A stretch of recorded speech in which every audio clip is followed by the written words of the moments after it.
guys, Jerry at Double Diamond Fab. Got a video walkthrough of a build we just did. This is a fully skirted model on a 2015 Ford King Ranch long bed, F350. And so full skirted, basically what that means is that we do boxes in front and behind the tire. Our standard model, which is the other one we have, the tail comes up a little bit higher. This one is obviously dropped down to meet the back corner of the box. So that's kind of the difference between full skirted versus not. This guy did a few options I'll go over that are pretty cool. First thing he did was a little bit different color. He did silver vein. This is kind of a silver with a black speckle over the top of it. Very durable powder coat. This is one of the thicker powder coat options, which means if you're using it hard, this is probably going to wear better than a lot of the other options just because of its thickness and durability. Another thing this guy did was he did 6-inch fold down bed rails. So our normal height is 4 inches, but this guy opted for 6. We can pretty much do whatever height that you want, 4 and 6 inch being the two most common sizes. And these are fold down, so I'll kind of show you how that works. We got a latch up here that you unlatch, and then the thing folds down.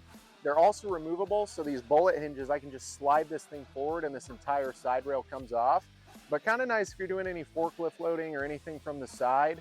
These fold down options is really good. Another thing I'll show you, and this is a small detail that makes a big difference, is we put a dowel on the bottom of the tailgate with a hole right here. The reason we do that is when you fold your bed rail down, this thing stays where it's at. It doesn't shift forward or back, so that you can slam this thing shut and your channel is going to line up perfectly with your tailgate. So check this out. Just slam shut. You don't have to worry about it getting out of line and slamming your metal into the side of that thing because it just lines up perfectly. So that's a really nice option. No rattle, anything like that. Next, I'll kind of show you the deck option.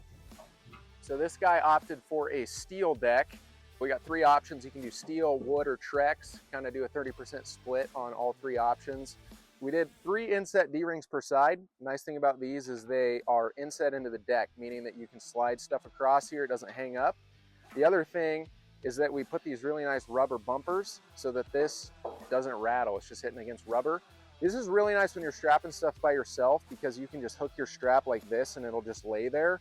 Versus if you're trying to strap to something that lays vertically, it's always falling off and you're trying to keep tension on the other side. So this is a really good option for strapping. Obviously we've done it so it doesn't hit anything, doesn't rattle. Next thing here, gooseneck ball door. We got this B&W turnover ball in there. We also mounted a second 7-way plug under here, and there's one in the back of the tail as well. We did 2 magnets here. That's a great thing because when you shut the door, it keeps it from rattling when you're going down the dirt road. So that's something that's going to make a big difference in terms of how annoyed you are during the day. And then last thing, I'll just show you how the slam latch works.